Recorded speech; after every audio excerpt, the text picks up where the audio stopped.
exactly what I was doing, I'll be honest. I've been at Passmores 19 years, I've been teaching between 7 years, I think.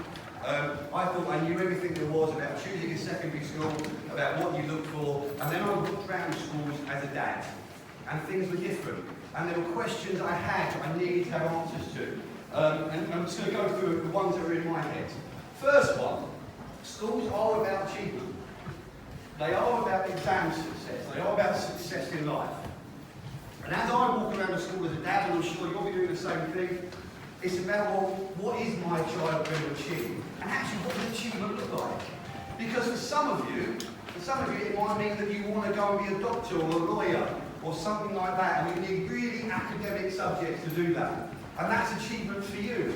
We have to provide that for you. So if you're sitting next to a child and that's their future, that's their life, then make sure you go and see our gifted talent section. Make sure you talk to the science teachers about what they're doing. Talk to the tutors, because they all need to achieve.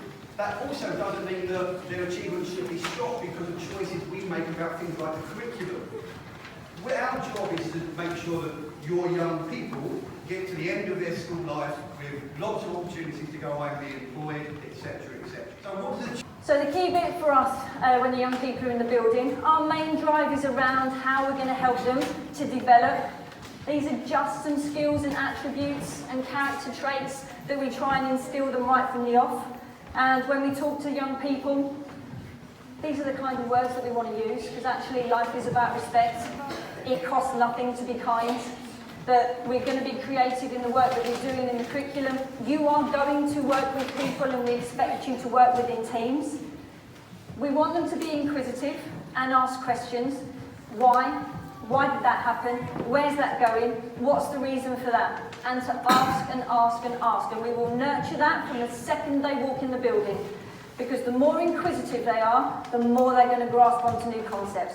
The more they grasp new concepts, the more they're going to want. And they're going to get that thirst that will stay with them until they get to year 11. And then boom, what have we got? Young people ready to go out into the world of work. Hopefully to do the jobs that they're passionate about. Hopefully careers that give them opportunities for life. But that's our next generation. Citizens of the future who are going to enhance the Harlow community and beyond. So what goes on in and around the building is really important for us.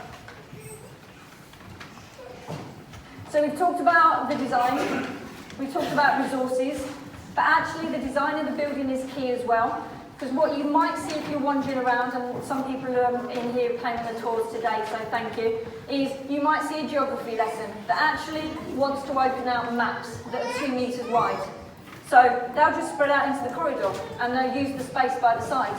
And there they are, and the young people will map key parts onto the map to find out what they're looking for. It might be that a maths lesson actually want to do some kind of scavenger hunt, so they'll put quizzes around the building, and then all of a sudden you see a class that are out and about, and they're looking, and they're finding the answers, and they're moving one space to another.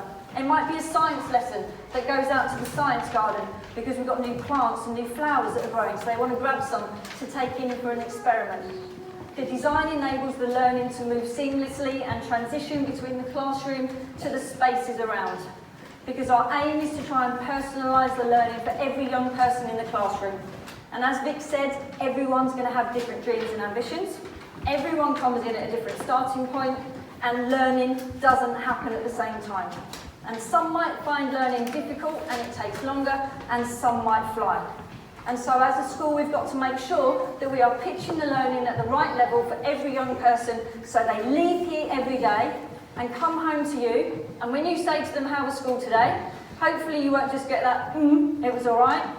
They'll talk to you about what they did.